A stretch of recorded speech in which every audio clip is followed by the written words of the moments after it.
Happy Tuesday, Dog Nation. Welcome into DawgNation Daily, the daily podcast for Georgia Bulldogs fans, presented today by Engineered Solutions of Georgia. I feel like the last couple of days, I watched a little bit of myself on video yesterday. Connor was nice enough to share something on Twitter. I feel like I'm waving my arms around a lot right now. I'm not really quite sure where that's coming from, but nonetheless, it is good to have you with us. In broadcast school, which I've never attended, they teach you to sit very still and not move your arms at all and just, be very, buttoned up and professional. Somehow I missed those lessons growing up. But nonetheless, I am very, very happy to have you with us today. Shocking breach of protocol in that normally Tuesdays mean Connor Riley. We're actually going to hear from Connor on tomorrow's show. Mike Griffith going to stop by, speak with us today. Mike had a very interesting, I would say, provocative piece looking at Rick Gilbert, and we'll kind of get into some of that with Mike just coming up. Before that, though, I am going to give a stern rebuke to an ESPN writer. We've got some fairly sizable recruiting news to deal with, and hopefully a whole lot of fun in between all of that. I'm excited about today's Golden Shoe winner later on, too. We'll tell you about that when we get there. It's DawgNation Daily, the daily podcast for Georgia Bulldogs fans. It's presented by Engineered Solutions of Georgia, and it begins right now. Today's episode of DawgNation Daily is brought to you by Engineered Solutions of Georgia. Dial 678-ESOG now for a solution to your foundation and waterproofing problems. Presented by DawgNation.com. This is DawgNation Daily, the daily podcast for Georgia Bulldogs fans. Here's your host, Brandon Adams. One of the things that I try not to do very much is talk about some of the perks that come from being a member of the coastal elite broadcast media. That's really true for two reasons. First of all, there aren't that many perks, to be completely honest with you. And for the few perks that might exist, you really don't care about those. Those don't impact your life. So therefore, there's really no point in bringing that up on this show. However, by way of making a point, let me just say this. One of the things that makes me different than some other people is, the last couple of years, not this past season, but the two seasons before that, Georgia finished its season by going to the Sugar Bowl. And I got to tell you, I really like the Sugar Bowl. I think the hospitality there in New Orleans is amazing. Obviously, the food's great. I think the Sugar Bowl committee really rolls at the red carpet. It may be maybe just a half tick below what like the Rose Bowl is famous for, but it's like really, really nice. And when Georgia went back to the Sugar Bowl for a second consecutive year in 2019, it was almost like it was the punchline of a joke. Ah, ha, ha. Georgia back in the Sugar Bowl again. Ha, ha, ha. And I remember thinking, well, if this is as bad as my life gets, my favorite team playing in the Sugar Bowl for a second consecutive year, if this is as bad as things get, if that's the thing that people bring up by way of mocking me, the team that I cover, and I'll use cover in air quotes, the team that I follow, if this is as bad as it gets, then life is really not all of that, bad. Same thing, by the way, also being in the Peach Bowl this past year as well. When you're kind of in that level of not quite college football playoff, but your bowl game is still played at beautiful palace like Mercedes-Benz Stadium, life is pretty good. And the reason why I bring all that up is because Georgia has kind of been, and I'll use air quotes again here, kind of stuck in that position of being fifth best team in the country. And this is where I don't think perception really matches up with reality very well, because the perception is that the most disappointing team in the country, the most disappointed group of fans in the country in a year is that team who kind of finishes fifth best, just outside the college football playoff. And when it's been Georgia, kind of more than 1 year here during this playoff era, it just kind of becomes easy to sort of mock Georgia for all of that. But much the same way I said, hey, listen, if it's as bad as life gets to be in the Sugar Bowl for a couple of years, going to the Peach Bowl, if this is as bad as things are going to get, then frankly, I think all of us are kind of living a pretty charmed existence. And I would also add to this that in Georgia's ultimate pursuit of winning a national championship, it may seem not great to be fifth best because in our current world, there are only 4 playoff teams. And, Georgia, through sometimes its own doing, maybe sometimes through the evaluation of the committee one way or another, has kind of had that door closed in its face of being in the top 4 after the 2017 season when it did get in the college football playoff and almost won the national championship. And kind of all of this kind of leads to this general sense of frustration of, why is Georgia always so close, just kind of knocking on the door here and not quite getting through. Now, I'll tell you what brings all this to mind for me. A good writer from ESPN, his name is David Hale, had a very interesting piece, and we're going to talk more about this in more detail about the full list, kind of later on in the show. But he kind of looked at all the teams potentially competing for the national championship, and they put them into tiers. And Georgia kind of gets top tier status, along with the obvious teams that teams like LSU, which has won a title, Alabama, which has won a title, Clemson, which has won a bunch of titles, Ohio State, which has a college football playoff title going back 2014. Those truly elite teams who have hoisted national championship trophies, they've got the hardware to prove their status. And also in that group is Georgia, who has kind of come up just short. And Hale wrote something interesting about UGA. Let me read this to you here very briefly. This is what David Hale said about Georgia. He says, the wild card in the bunch is Georgia, David Hale says, which holds the 5th best record of any Power 5 program during the playoff era, a winning percentage of .783. The other playoff, kind of top-tier teams all had that 80% or better mark. Georgia just below the 80% mark at winning 78.3% of its games during the playoff era. And then David Hale goes on to say this. Georgia returns a roster that screams, quote, now or never for Kirby Smart. Boy, I think that's really interesting that this could be a now or never situation for Kirby Smart and UGA. I'll get to that in a moment. Let me just kind of close the book, though, on what I was saying a moment ago. Georgia fans have lived through what David Hale just described there. The idea that you're 5th best, you're just behind Alabama, you're just behind Clemson. It's what makes this year's season opener versus Clemson so important. You failed in your comparison to LSU back in 2019. Obviously, Ohio State has kind of been a fixture in some of these kind of conversations as well. And it almost becomes the kind of thing that Georgia gets mocked for. The one team in the supposedly elite category of college football that doesn't have a national championship to show for its efforts thus far during this modern era in which we live. But I'll say this one more time. It's not a bad thing. It's a good thing because, frankly, if you're not in that category, you really have very little chance of winning a title whatsoever. We obviously live in an age in which fewer teams than ever before have any legitimate chance at winning a national championship. There are plenty of teams in the SEC, by the way, that have almost no chance of winning a national championship. Certainly an overwhelming majority of other Power 5 programs can view a national championship as no more than a distant pipe dream. The same way we might view, winning the lottery or something like that. There are some teams around the country in the major Power 5 level of college football for whom a national championship is no more than just an impossible fantasy. But the fact that Georgia gets to be in that elite category, even if it's the team that seemingly has less credentials in comparison to the other teams in that group, the fact that Georgia is there is a good thing, much the same way that we've kind of enjoyed some of these other major bowls that have quite not been, college football playoff status. The fact that Georgia stays connected to this elite group of teams gives it a better chance of eventually breaking through, and I think eventually it will, which brings me to the second thing that David Hale says there, the notion that 2021 is a now or never year for Georgia. The media, and this is, by the way, not a criticism of Hale in particular, because I think he's a pretty good writer, at least to the extent that I don't know him personally, but what I've read from him over the years, I would say that he's a pretty good writer.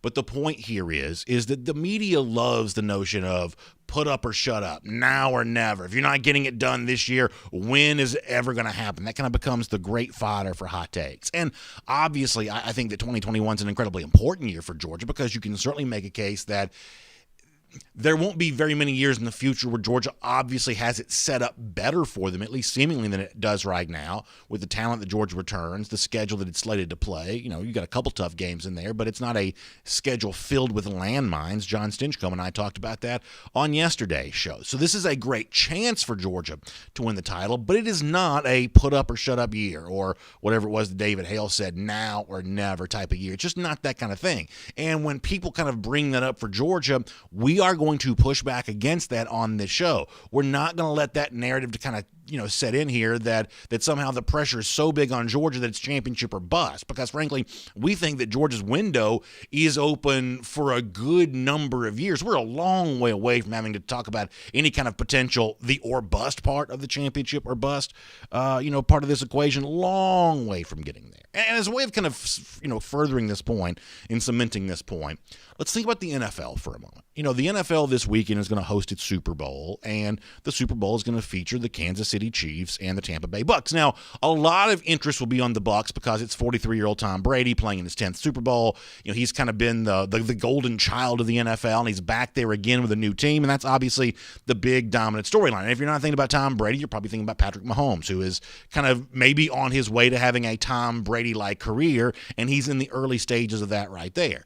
But for me, the most interesting figure in this game on Sunday isn't Mahomes and it's not Brady. The most interesting figure for me is Kansas City Chiefs coach Andy Reid, because around the whole notion of it's championship or bust, it's now or never, it's put up or shut up, Reid is one of those guys that has had that narrative thrown at him over and over and over again. For those of you that follow the NFL, you remember his time in Philadelphia when he lost all those NFC championship games. The game right before the Super Bowl, he lost that one many years in a row. I remember a loss to the Bucs. I remember a loss to the Rams. I think there was a loss to the Panthers in there. There was a lot of, he did make one Super Bowl, happened to beat the Falcons. But other than that, there are a lot of these NFC championship game losses where the Eagles seemed so close to winning a championship, and they came up short. And a lot of people decided, well, this just must mean that Andy Reid's a regular season coach. He's not he's not a Super Bowl winning coach. He's the kind of guy that can get it done in the regular season, but when you get to the big game, this is the phrase that sports talk radio and shows like this have been throwing out for decades. Andy Reid's the kind of guy who can't win the big one. His time in Philadelphia kind of proves that.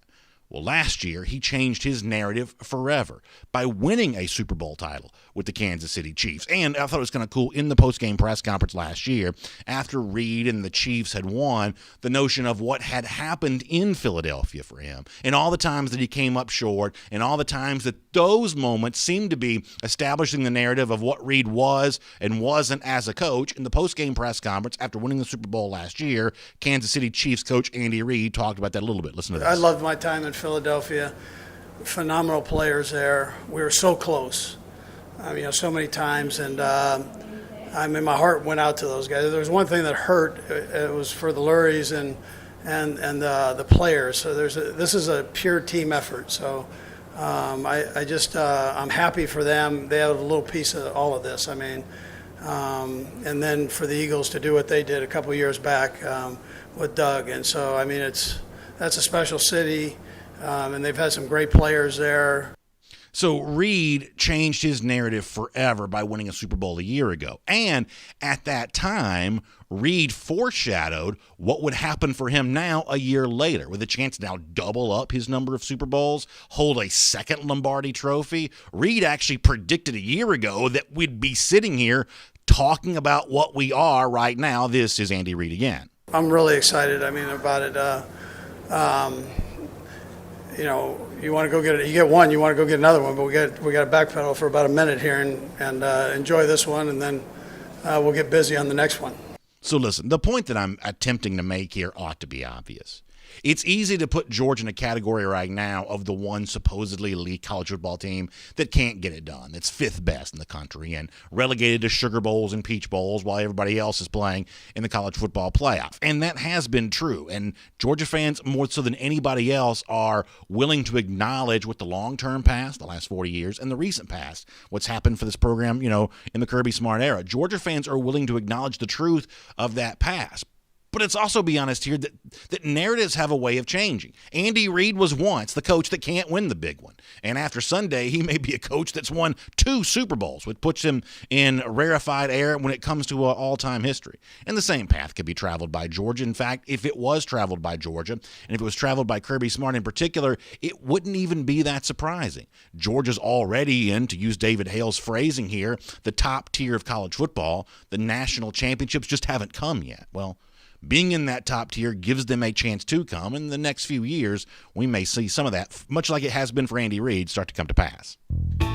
My name's Brandon Adams, and this is DawgNation Daily, the daily podcast for Georgia Bulldogs fans, presented today by Engineered Solutions of Georgia. Good to have you with us, no matter how you get to us today. Live on video, 10 a.m., Facebook, YouTube, Twitter. Got a sweater on today. It's cold outside, but I hope you're curling up wherever you are and enjoying the program here today, and we really appreciate Engineered Solutions of Georgia making it all possible. Let me also give a shout-out here today, our buddy Connor Riley helping us out with this. We are attempting a maiden voyage on Twitch today, so we'll see how that goes. No, we're not going to spike the football on adding a new video platform until we actually see it actually come to pass, so we'll see how that goes down here in just a little bit, but it could be in the days ahead. You may get a chance to start enjoying our program every day on Twitch, so shout out to the gamers over there, and we will let you see DawgNation Daily presented by ESOG over there as well. And by the way, more platforms to come as our show continues to grow in always in all bounds each and every day. Really appreciate that. All right, let me say thanks to Engineered Solutions of Georgia for making it all possible, because all the resources that we have to do all of this would not simply exist if it wasn't for the kindness of our friends like ESOG. Of course, you know Engineered Solutions of Georgia. They are also a proud partner of UGA, which makes them really fun to do business with. It's good to support companies that also support the dogs. That's what Engineered Solutions of Georgia does.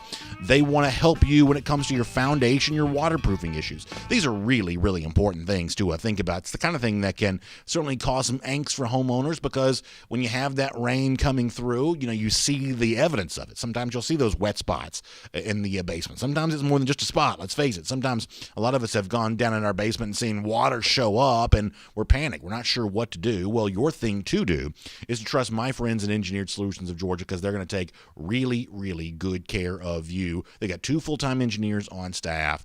They will get you set up and running again for any of those foundation issues. You see those cracks show up in the foundation or evidence of water intrusion. Engineered Solutions of Georgia is the source you want to trust for all of that. Simply give them a call. It's 678-ESOG now. Very easy number to remember. Just dial 678-ESOG now. That will get you in touch with Engineered Solutions of Georgia. We're going to get Mike Griffith here coming up in a moment. It's not normally Mike's day on Tuesday, but we're going to kind of shift things around a little bit. Connor Riley will join us live on Wednesday show. Mike today. We'll talk a little bit about what he wrote about Rick Gilbert on our program coming up in just a minute. Before that, though, let's go around the doghouse, and I want to deal with some recruiting stuff here for a moment. To start off with, we are just one day away from a pretty big decision from the perspective of Georgia fans and the final piece maybe of the class of 2021. Defensive back Terrion Arnold will make his choice tomorrow. The top 3 has kind of been Georgia, Alabama, and Florida. Jeff Sintel, though, our DawgNation recruiting insider, when he joined us on Friday's show, said really maybe now it's Florida taking a backseat in Arnold's recruitment, and the actual choice for Arnold when he announces it on Wednesday might actually be down to just 2 schools. The Dogs, one of those. This is Jeff from Friday. I think it's really Georgia and Alabama for Terrion Arnold, and you've got to see Terrion looking at this thing and going, Alabama is Alabama. He's probably very likely, if he spends 3 years at Alabama, to play in a national championship game and probably win one.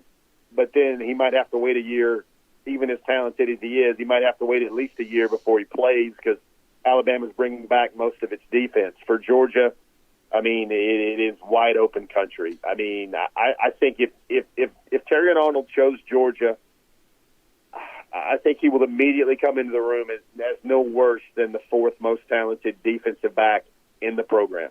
So I think that's a pretty good distillation from Jeff of why a guy like that goes to Alabama. We saw, and we played the audio for you of the leaked recruiting pitch from Nick Saban the other day, that you go to Alabama because of the prestige of the program, the number of championships that it's won. And you can imagine for someone like Terrion Arnold, that might be a pretty significant sway. In the case of Georgia, a program that's also had great success with its defensive backs, but now maybe a wide open opportunity for playing time. You could easily see someone like Arnold being, swayed by that as well. Doing a little research on this the last, few hours or so, saw a couple things on YouTube that I thought were kind of interesting. There was a Rivals reporter that did a YouTube interview with Arnold here in the last day or so, and Arnold has said that he has now made up his mind. Obviously didn't announce what it's going to be, but of that top 3 that Jeff says really more of a top 2 between Georgia and Alabama, Arnold told Rivals.com in a YouTube video, and I'll put a link to this when I post the show later on, that he has kind of made his final choice. And the thing that he says was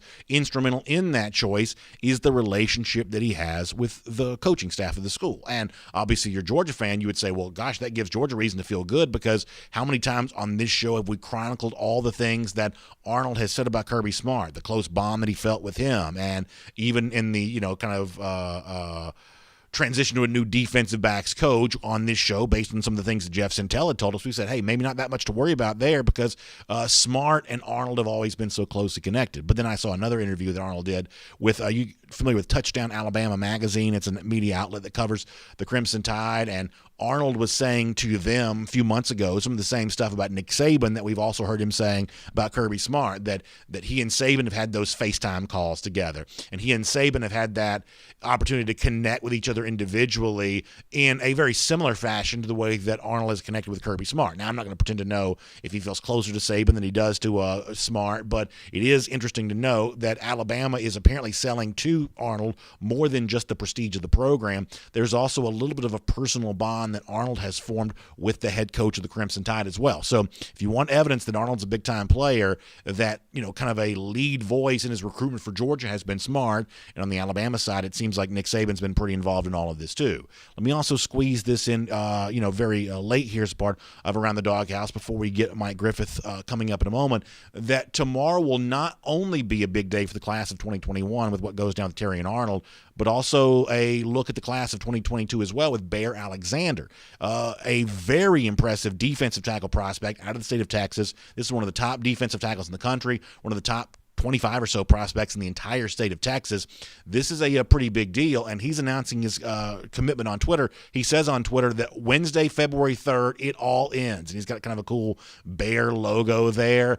This has been kind of an interesting recruitment to follow, especially by way of say Texas A&M message boards, things like that, watching Georgia come in here, and it seems like Georgia has, and made a big impact on Alexander. Not quite sure yet how this one's going to go down, but it seems like Georgia's very much a part of the Alexander recruitment here, which, by the way, is another example of Trey Scott doing big-time work on the recruiting trail to even be in this discussion to the extent that Georgia is. Scott's really making a name for himself as a defensive line recruiter, and this big guy, potentially someone who could kind of fall in the footsteps of a Jordan Davis or a player kind of in that mold. In addition to a big day for the class of 2021 with what Terry and Arnold's going to do, following and seeing what Bear Alexander does as well is also going to be a very, very big deal. It's good to have you with us here today on DawgNation Daily, presented by Engineered Solutions of Georgia. Before we're done, I think a very funny golden shoe winner, we'll give one of those out as a part of our Gator Hater roll call before it's all said and done, but very busy around UGA right now. Let me kind of do all of what's going on in the program, including a pretty provocative piece on Rick Gilbert. Let's talk to Mike Griffith here on DawgNation Daily, presented by ESOG. From Athens and across the SEC or wherever the recruiting trail may lead, here's a DawgNation.com insider. So, Mike, you had a pretty interesting piece on Rick Gilbert choosing Florida. It's kind of gotten some chatter here over the last day or so. I do want to talk to you about that before we're done with our conversation here. Let me, though, begin with you, kind of where I was discussing off the top of the program here today. Listen, I'll acknowledge as much as anyone about what Georgia has not done over the 40 years of my lifetime, in the recent years under Kirby Smart. Georgia fans are more acquainted than anyone with the kind of close but no cigar nature of the program. And I am like everybody else in looking at 2021 as the kind of season where that has a chance to change. Everyone will acknowledge that Georgia is on the shortest of short lists for national championship contention, things like that.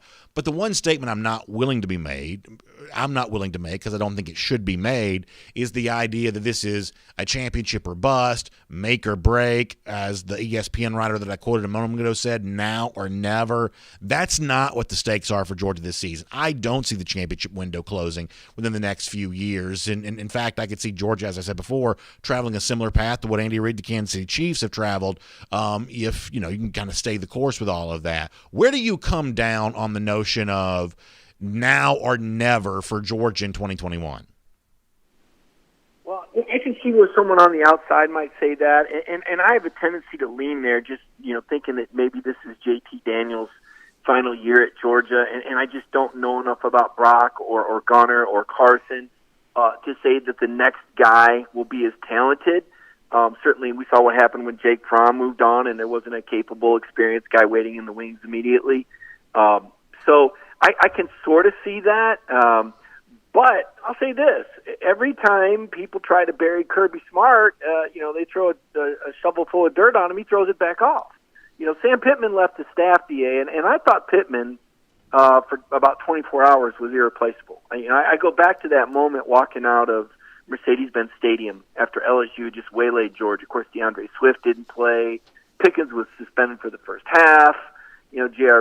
Tyler Simmons drops a touchdown pass on the first play of the game. I mean, they're just, Georgia was its own worst enemy. But And then Pittman's gone. And I'm thinking to myself, when will Georgia be back in this building? Well, they didn't make it back last year, as it turned out. Things happened. Players got injured. But Matt Luke came on board. And then Todd Monken came on board.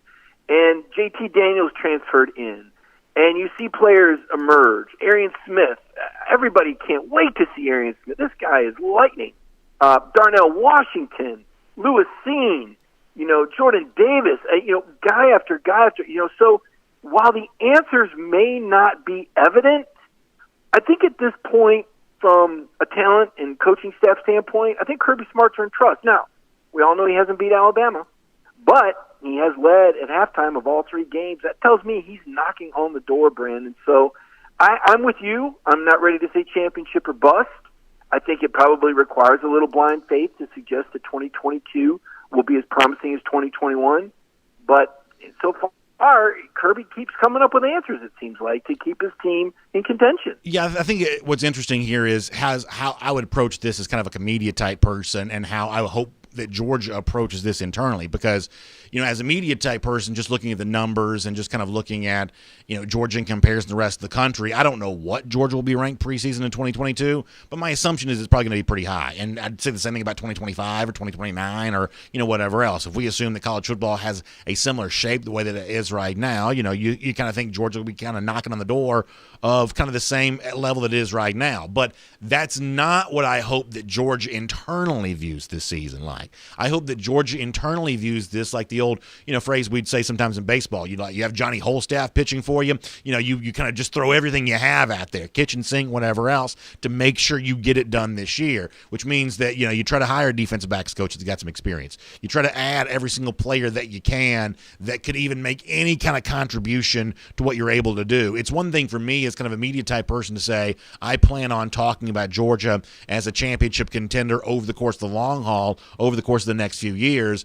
But, you certainly hope as a fan of the program, if you are, that Georgia approaches this particular season with the sense of urgency that it's worth, because given the schedule that Georgia plays, given what Georgia does bring back, given Georgia's relative comparison to the rest of the top teams in the country, this is certainly a very good opportunity to go out and win a championship, even if it's not the last opportunity that Smart and the Dogs are going to have.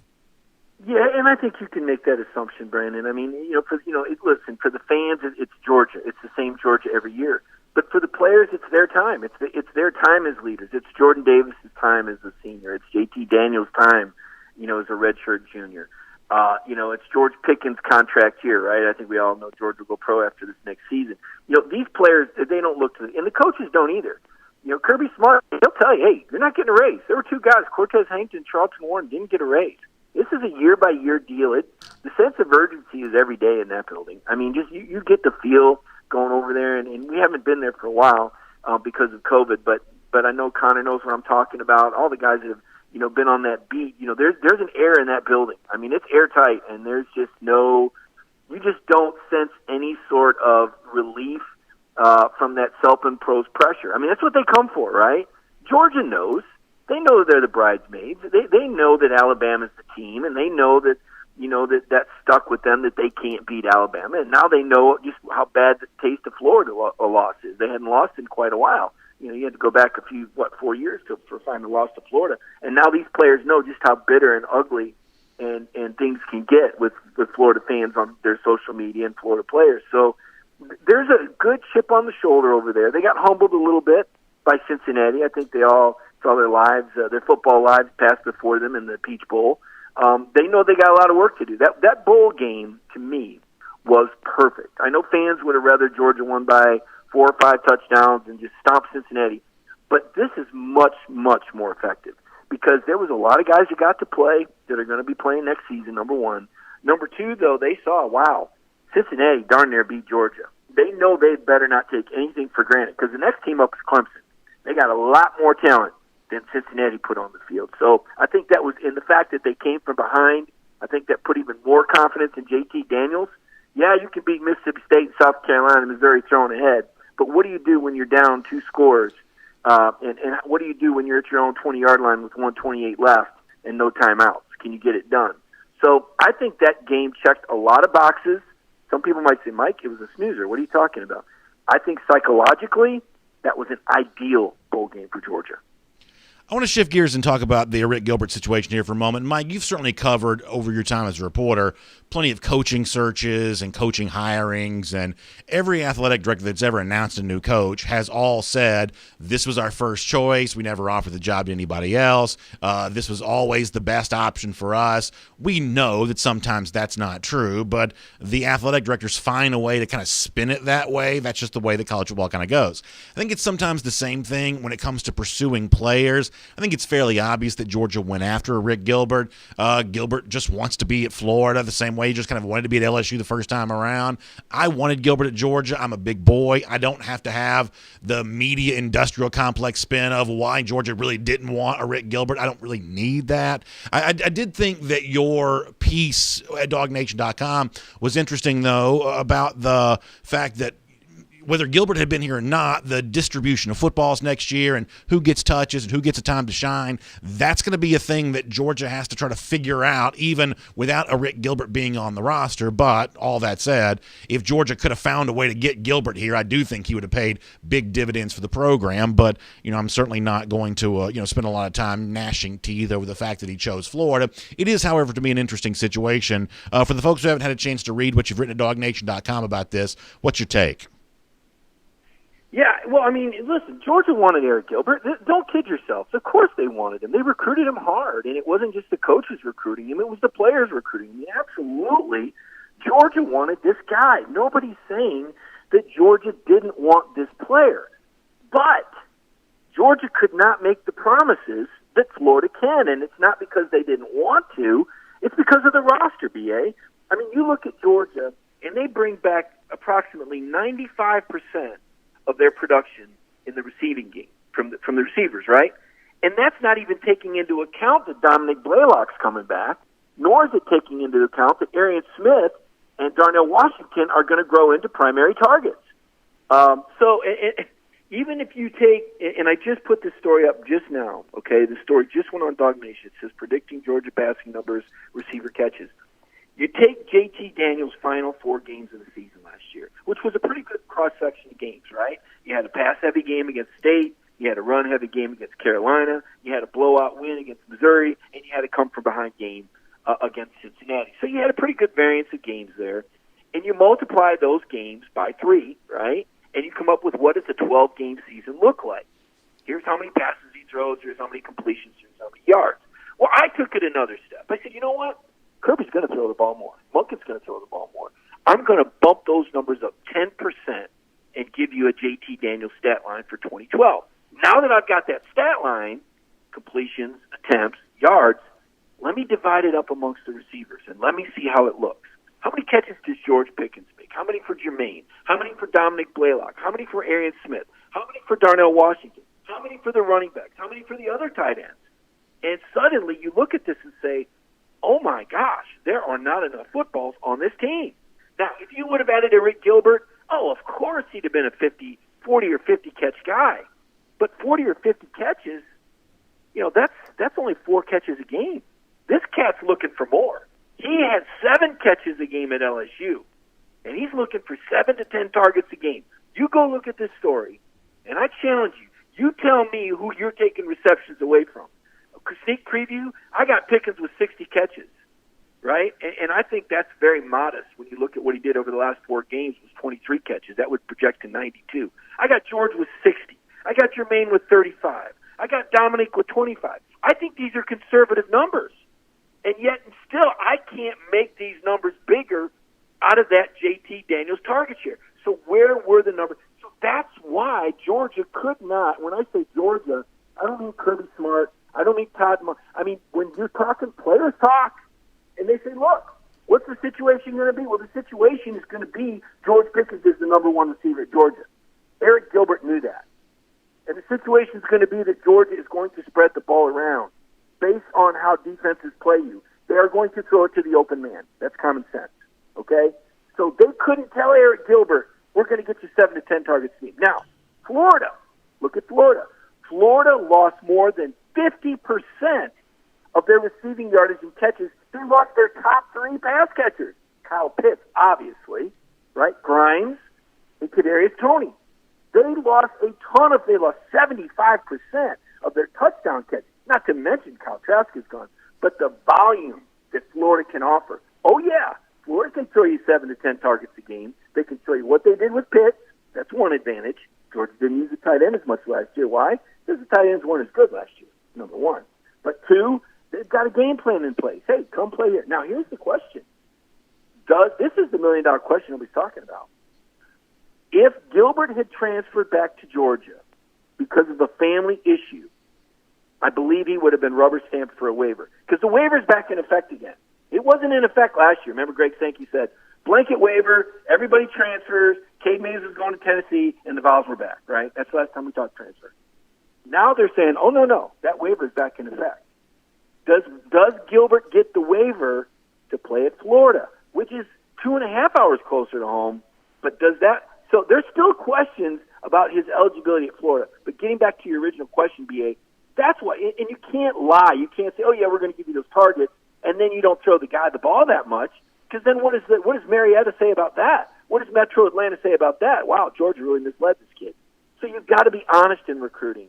And so, yes, Georgia wanted him, Brandon, but the reality of it is for Eric Gilbert, if he wants 7 to 10 catches a game, he's better off at Florida because they can offer that. But when it comes to 7 to 10, I mean, he did not have 7 catches in a game at LSU. He had 6 twice. He had 5 once.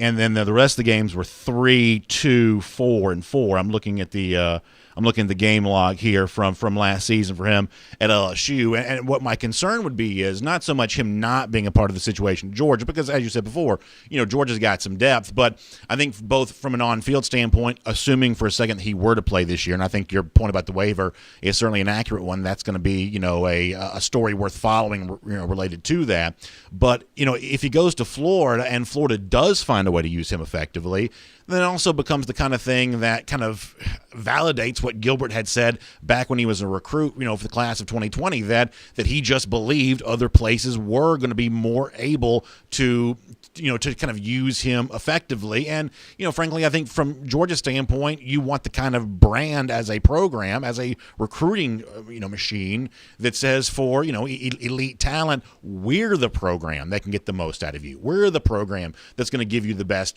chance to shine. That you come here, we're going to find a way to put you on the platform and get you the NFL attention you want. This is what Georgia's going to be able to do. You don't want to cede that ground to Florida when it comes to a Rick Gilbert, I don't believe. No, but at the same time, you want to be able to feature a lot of guys, and you want to have balance. I mean, you're also telling people that you're RBU. One minute you're saying this, and the next minute you're saying RBU, and you can't be everything to everybody. And Sure. Georgia's proven that you don't have to have great statistics coming out of Georgia to be a high NFL draft pick. I mean, Riley Ridley had 48 catches, and if he would have ran a better number at the combine, he'd have probably gone in the second round. If he was a better receiver, he could have gone in the first round. Mecole Hardman did quite well, and his numbers were very modest. So it's not always about the numbers, and Kirby said that. He's talked about the quality over quantity. He's talked about the advantages of going through the Georgia practices, just like Saban in his video. When you're going against the best guys in the country every day in practice, you get better. So I understand what you're saying, but the reality of it is in 2021, you just look at those numbers, and there's the 7 to 10 targets a game just is not there on the Georgia roster. Now, 2022, it's a different story. 2020, and Gilbert's got to be around for 2022 anyway, just to be eligible for the draft. So you could have said, hey, yeah, you come in this year, you're going to be featured. We're going to get you, 3 to 5 average targets per game. But 2022, you're going to be our featured guy. Pickens is gone. For sure, I don't think he's going to pull Zamir White and stick around another year. So there's going to be those opportunities. And the next story is, if I am projecting all these passing numbers in a 10% increase, that means a 10% decrease in carries, Brandon. So who loses carries with Zamir White back and James Cook back and Kendall Milton and Kenny McIntosh healthy and Dejon Edwards thinking that he proved something to you with 14 carries in one game? And, oh, by the way, you signed a pretty good running back at IMG. So that's a crowded not enough footballs on that Georgia offense this year. Well, Mike, I tell you this. I certainly appreciate you being with us here today on DawgNation Daily. Very interesting stuff, and I know it's gotten a lot of chatter and attention, so I appreciate your thoughts on what's gone down with the Rick Gilbert. I know you got plenty of other stuff coming up here at DawgNation.com. You're also going to be stepping away for a couple of days, some much-earned time off for you, so I wish you well with all of that. Thanks for stopping by and seeing us here on DawgNation Daily, presented by Engineered Solutions of Georgia today. I look forward to talking to you soon. Appreciate it, Ben. Let's take a look around the rest of the league. This is SEC Through. Yeah, I mean, for me, the situation on Gilbert kind of comes down to this. It's which Georgia weapon does he actually most closely compare to? And I'm not quite so sure the most apt comparison for Gilbert is Darnell Washington, the guy that has a similar recruiting profile, plays a similar position, kind of that tight end, flex end type role. I'm not quite so sure the most apt comparison for Gilbert on the Georgia roster is Washington. I'm afraid it might be George Pickens, someone who's really the chance of being an elite weapon, number one primary target in an offense. I think there's a chance that Gilbert, could kind of be that because of just how unique he is. Now, there's also a chance I've kind of always been in the tank for Gilbert, and he ends up not being quite as good as I think that he can be. As we said on yesterday's show, and I'll kind of, put a ribbon on the Gilbert talk for now by saying this. Mike laid out some very cogent reasons why Gilbert not being at Georgia is not that big of a deal for UGA. But the presence of Gilbert at Florida, I do think could kind of be a big deal. And as said before, for a guy like Gilbert on the recruiting trail, back as a member of the class of 2020, said that he didn't want to go to some program where he's running, remember the stick routes comment? I don't want to go just run stick routes, which is essentially 5 yards and turn around. I want to be kind of used in a creative, clever way within an offense. And, you certainly, if you're Georgia, want to make sure you maintain that brand, that place where if you are kind of a one-of-one category, unique, football player, that Georgia, as much as anybody, is going to be creative in how it uses you. So the Gilbert saga and how it works out with him at Florida, I do think is going to be pretty interesting to follow here the rest of the way. Let's transition. We'll do our SEC through. And I mentioned before, David Hale's piece at ESPN.com looking at the kind of various tiers for college football, and I slapped my microphone. He kind of put these in tiers for the coming season, right? But I also think that you can kind of look at his tiers for title contention in kind of a long-range view there as well. He does have Georgia, we said before, in that top tier, but Georgia seems to be like the one outlier in that tier in that Georgia doesn't have the 80% winning percentage during the playoff era, doesn't have the national championship to show for it, so Georgia kind of seems like the outlier there. But looking below that with the rest of the SEC here for a moment, I think it's really interesting that in his tier 2 of those teams kind of just below the true elite category, in terms of competing for a championship this year, he has both Florida and Texas A&M. And this is an example of, if you're thinking about college football in a tiered system, the SEC in a tiered system, to see Florida and A&M almost side by side, I think accentuates something we've seen in this program a lot. And obviously we're Gator haters, and I don't want Florida to be good, but this is one of those things where even going into last season, we said a lot of the hype given towards Dan Mullen as a coach and a lot of the attention given towards Florida as a program building itself up could really be more accurately given to Texas A&M. We said that before last year, and lo and behold, Jimbo Fisher and Texas A&M got the head-to-head win against Florida. And at the end of the season, I don't think anybody could deny was the better team. Somehow, though, the love for coaching and things like that seems to go the direction of Mullen. And the belief of the program on the ascent, if I'm using that word correctly, would appear to be Florida. But I think it could more accurately be said about Texas A&M. Now, both the Aggies and the Gators are similar in that they are both now looking for new quarterbacks, and the transition there for two guys who think of themselves as kind of quarterback whisperers is going to kind of determine kind of which tier these two programs finish in 2021. But a side-by-side comparison, by the ESPN writer between Florida and A&M kind of puts these two teams in the same category once again. And quietly, I think A&M is exceeding the performance of Dan Mullen in Florida at almost every single turn. Now, Florida plays in an easier division. They won that division this past year because, Georgia had some things to figure out at quarterback and things like that. But if you want to make the comparison between A&M and Florida, as ESPN kind of does here, I think there's more of a case for A&M than sometimes they're given credit for. I kind of incorrectly stated a moment ago that LSU is kind of in that top tier. Obviously, if you're looking at this for the 2021 season, you don't put them there. David Hale from ESPN puts them in tier 4, along with LSU, Ole Miss, and Auburn. Now, here, three teams that, you typically don't quite put together in the same category. Obviously, LSU and Auburn would seemingly kind of be there. Their success has somewhat mirrored each other's. Ole Miss is the huge outlier here, which if ESPN is really going to use Ole Miss, Auburn, and LSU in the same sentence, I would suggest it just goes to show you just how undervalued LSU currently is right now. The departure of Rick Gilbert kind of furthers that discussion a little bit more, that LSU is going to fall on hard times. And maybe they have. We saw Gene Chizik and Auburn fall apart after they won a national championship in 2010. Maybe this is an example of that for LSU right here too. But somehow I suspect that's not quite the case. Somehow I suspect that LSU may bounce back this season. And there's obviously, in my opinion, just a chasm of difference between the LSU program, the Ole Miss program, both short term and long term. I think it's fairly silly to put those two teams within the same tier or category. The Auburn thing's a little more different. I have been someone that Georgia fans kind of mock me from time to time for being a little higher on Auburn on a year-to-year basis than some people probably wish that I would be, especially some, hardcore Georgia fans. I think for now, I am definitely taking a wait-and-see approach on the Tigers. There was a really interesting graphic that came out the other day of kind of looking at Auburn's recruiting footprint. This was like everybody's recruiting footprint. Like, what states are you getting recruits out of? Auburn has not really done the national recruiting thing very much. They're getting a lot of players from Alabama. They're getting a lot of players from Georgia. They're getting some players from Florida. They're kind of occupying their little corner of the world there. Florida Panhandle, West Georgia, kind of South Alabama. That's kind of, where their guys seem to be coming from right now at a time when the very best players in the very best programs in the SEC are really showing off a national reach. I think the recruiting prowess that Brian Harsin, the new coach, puts on display there is going to be really fascinating to see. Obviously, a big swing and a miss on Gunnar Stockton in the early days of the Harsin administration, but Auburn can't keep pace from a recruiting standpoint. It's very quietly, Auburn recruiting has not been great the last couple of years. That's why worth paying attention to. One last final thing I'll mention here. When it comes to the various tiers for title contention as shared by David Hale at ESPN, isn't it interesting to see Kentucky in a tier above Tennessee? He's got Kentucky in his so-called tier 5, and he's got Tennessee in his so-called tier 6. And if you want to just really crystallize just how far the Tennessee program has fallen, it used to be that, Kentucky and Tennessee have a pretty significant rivalry with each other. Knoxville and Lexington really aren't that far apart. Pretty significant rivalry. Still do have a significant rivalry, and it's kind of been viewed that Kentucky was the little brother in that rivalry.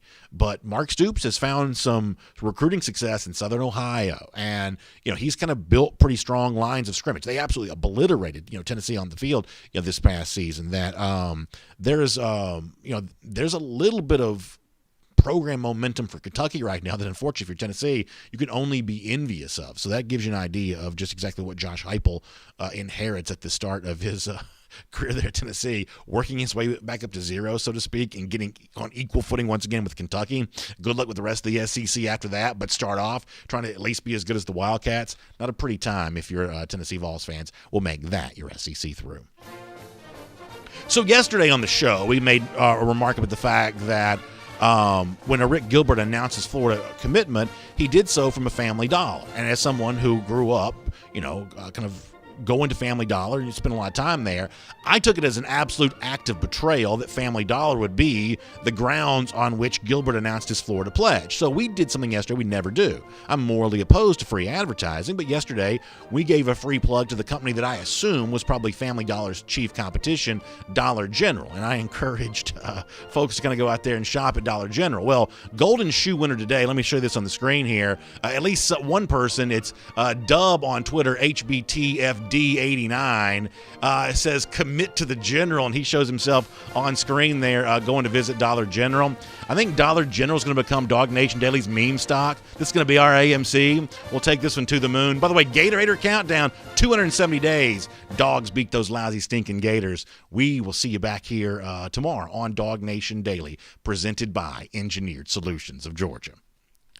And on video. There you go. Time now for our R.S. Andrews Cool Down. Air conditioning, heating, plumbing, electric. You can trust all of them to do that, and they'll do that for you for the next 270 days as those dogs get ready to take down the Florida Gators in Jacksonville. Coming up, big game, as it always is, made even bigger by the ramifications of which players going here and who's going there and kind of everything else that goes with that. So really fun stuff.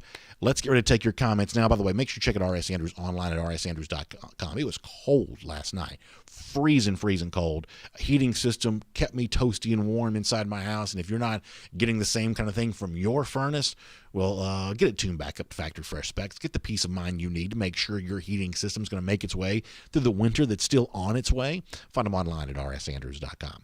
All right, let me do this. Let me pull up YouTube first. We'll go YouTube first today and take a few comments there. And we'll see how everybody's doing. And hopefully doing well. I'm pretty soon be taking these comments on Twitch, I guess. I'll probably be the oldest person on Twitch, but nonetheless, we'll have a good time taking comments over there. Thomas Tyson on the subject of how the distribution goes for Georgia. He says, I don't see the 1,000-yard rushers this season, but we'll see. It's important to note that when LSU had the big offensive explosion in 2019, Clyde Edwards-Helaire did have 1,400 yards rushing for them. And when Alabama, obviously this past season, was a huge year for Najee Harris. That the presence of a big-time passing attack now usually means more in the way of yards for a rushing attack, more in the way of kind of the big statistical stuff. And if you can't throw the ball, well, in modern college football, you can't run it either, because that's the one thing that defenses do still know how to stop. That, you can always stop a rushing attack by just simply throwing more bodies to the line of scrimmage. That's still the one straightforward thing that defenses have a way of doing. Passing attack, I reckon in 2021, your guess is as good as mine on that. But when it comes to the rushing attack, you can still stop that with just more bodies to the line of scrimmage. But you start throwing the ball all over the place, all of a sudden now you force the defense into conflict. That's what the offensive coordinators like to talk about today. Putting you in conflict, is it a pass? Is it a run? What am I planning on trying to stop? And when you establish that conflict for a defense, that's how you get everything. And I think, Thomas, it may have been a comment to you. I said this yesterday, and I'll say it again.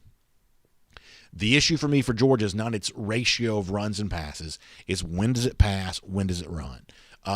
Does it throw early in downs? Does it throw early in the game? Does it set itself up to run in the fourth quarter and really put these games on ice the way that good teams at both the NFL level, the college level kind of do? That's what's going to matter for Georgia. It's when it runs and when it chooses to pass. Does it make 2nd and 5 a passing down?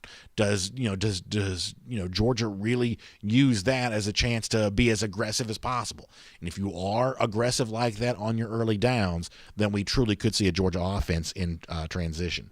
Michael Porter giving us a lousy stinking Gators. Good to see that, Michael. Appreciate that.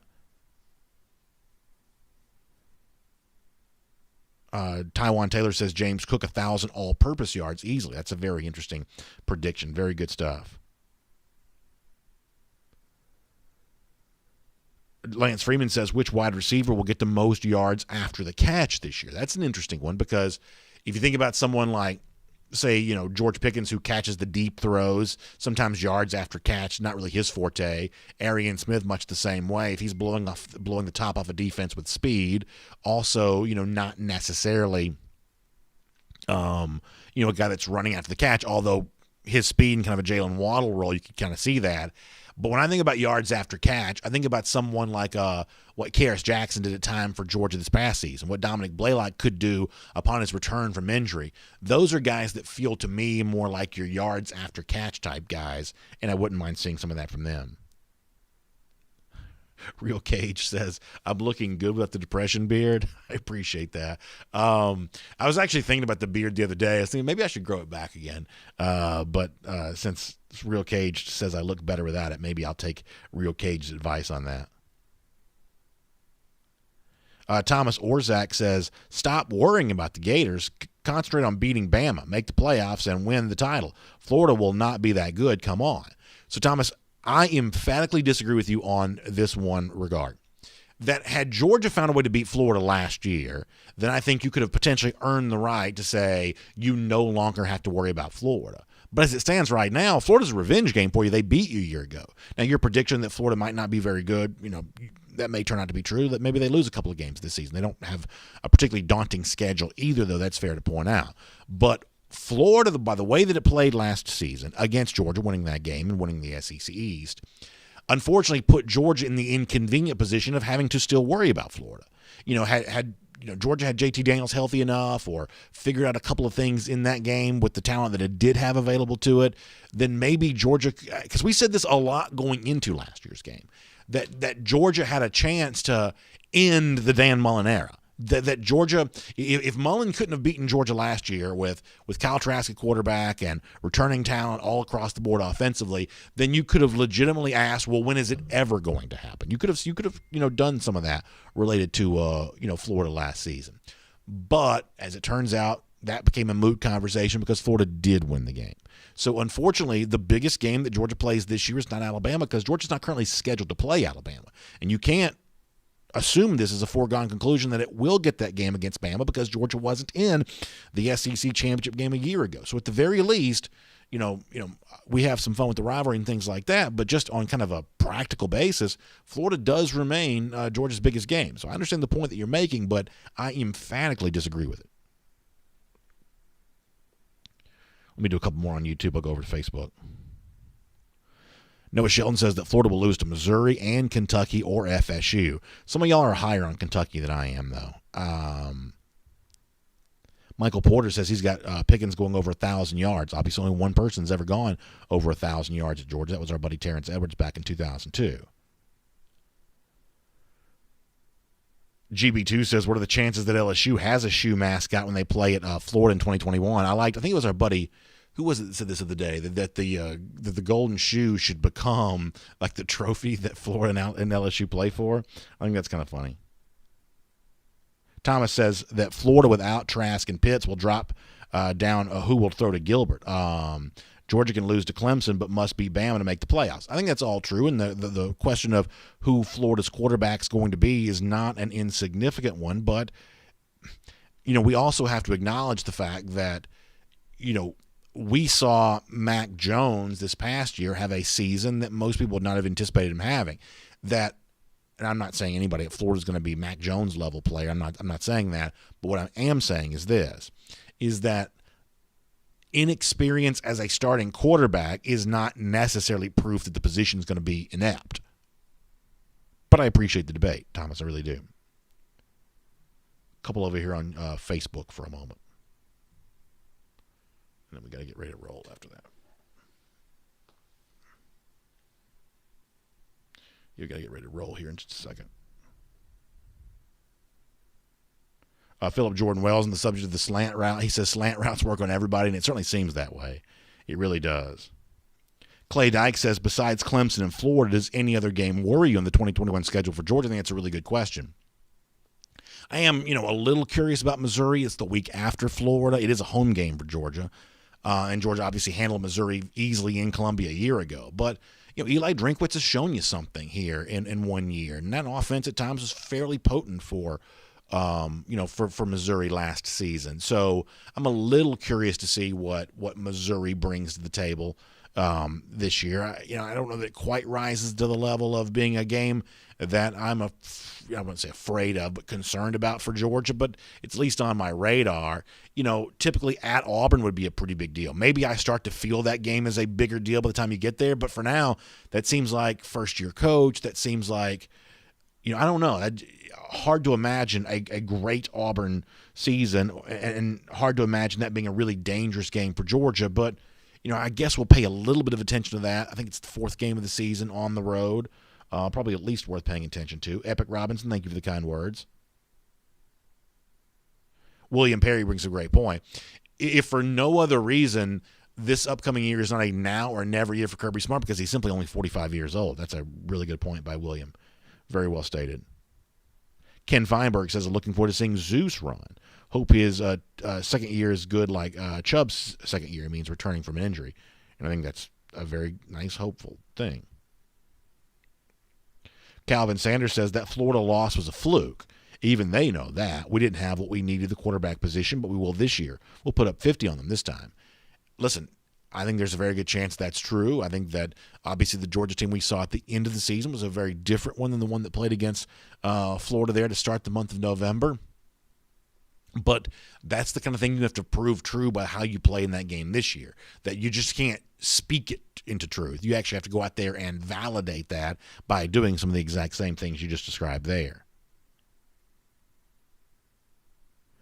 Joel Moody says, who is the backup plan if we don't get Arnold? My assumption is that Georgia won't be taking anybody else for the class of 2021 tomorrow if it doesn't get Arnold. That's my assumption. Mike Zambiazzi brings up a good point. Maybe the biggest issue facing Auburn this upcoming season is just the real absence of receiver. You had so many, Seth Williams, Anthony Schwartz, what's his name, the other guy, all kind of leave that program. A lot of attrition for them at receiver. Travis McCullough, thanks for being here. We got to get ready to go too. Got a couple things going on. Let me pop back over to YouTube here just for a moment.